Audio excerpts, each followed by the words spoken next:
Hi guys, we're here at Blacktail Wild Bill Trail in Montana, right outside of Glacier National Park. Yeah, we're about an hour outside of Glacier National Park in the Flathead National Forest. As you can tell, it's a little chilly today. It's August and it's about 55 degrees. We've got a lot of information to share about this trail. This one is it's unique. It's different than all the other trails that we've done because it is, there's not a nice way to say it. The map is wrong.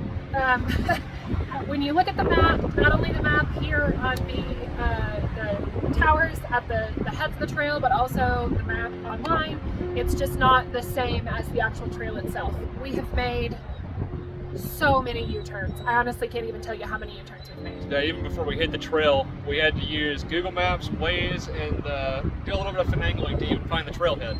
Yeah, so that's tip number one.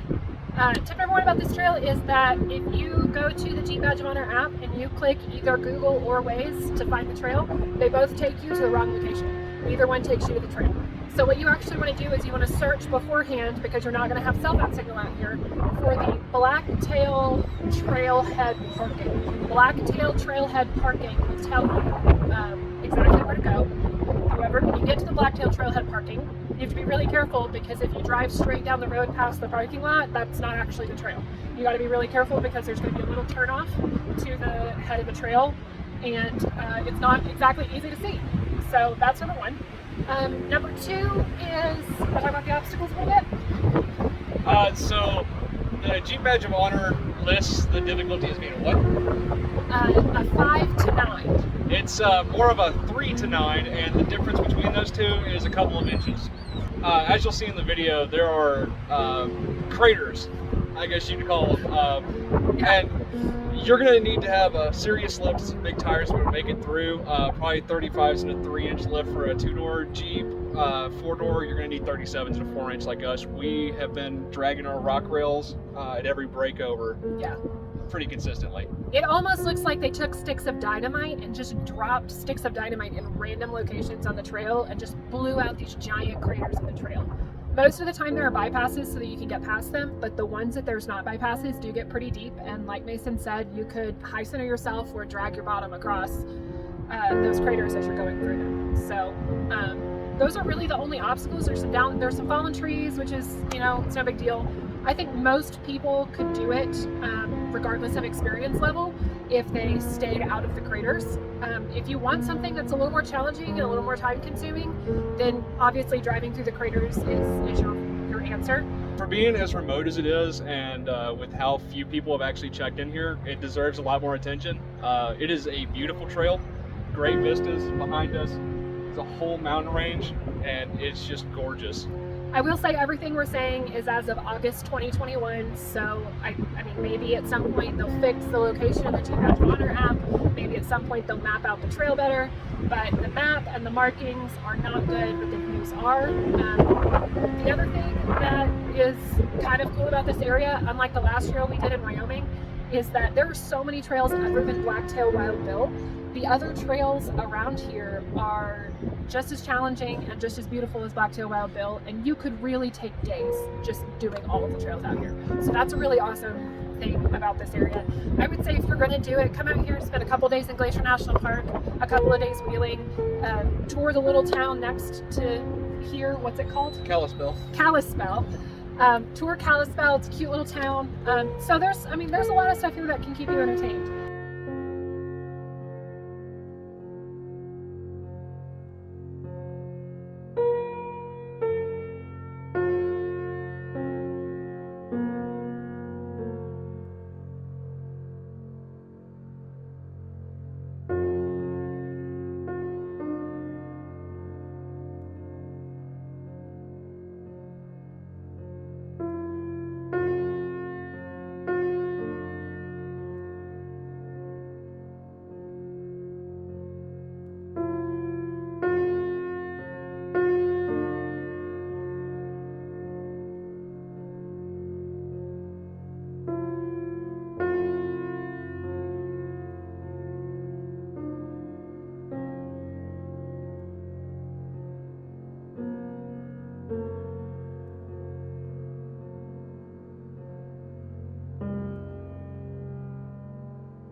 Hey guys, so the wind got a little crazy, so we're going to switch over to regular old voiceover now for the last of the info. What I really wanted to share before I finish up this video is that Blacktail and Wild Bill are actually two separate trails. There's 3 different trailheads to get to these 2 separate trails, and all 3 of them combined are how you get the Jeep Badge of Honor trail. Altogether, it takes a very long time to do this. I'm going to say 4 to 5 hours if you're moving at a good pace. It took us a little bit longer because we made a lot of U-turns and stopped to look at the scenery in multiple places, but it's just not a short trail and it is not quick to do. You can start it from either the Blacktail or Wild Bill end, but no matter what end of the trail you start at, you are going to have to do a U-turn and backtrack a little bit to do the other trail. The trail starts at one end of the road and ends on a completely different road, and it just doesn't make sense to drive out to start the other trailhead from the other end. So really, as far as obstacles go, we kind of explained all of that and the map. The only other thing that I think everybody really needs to know about this one is that it is still pretty remote, so you are not going to have any kind of services, any cell phone service, any gas, any place to buy food or drinks. So as always, come prepared, bring plenty of recovery gear, and make sure to say hi to some locals while you're here because they are really friendly, and we really did enjoy talking to the ones that we did get to talk to. As far as Jeep Badges of Honor go, this one is one of the most remote and it is the northernmost, so you do get some kudos for being able to say that you did it, and it's really enjoyable to do it, so we highly recommend it, and we had a great time. If you like this video and you want to see more of our Jeep Badge of Honor adventures and our grand Nomad adventure across the country, like and subscribe for more, and of course give us a follow on our Facebook, Instagram, or TikTok accounts at Nomad Offroad TX. Thanks, y'all.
you.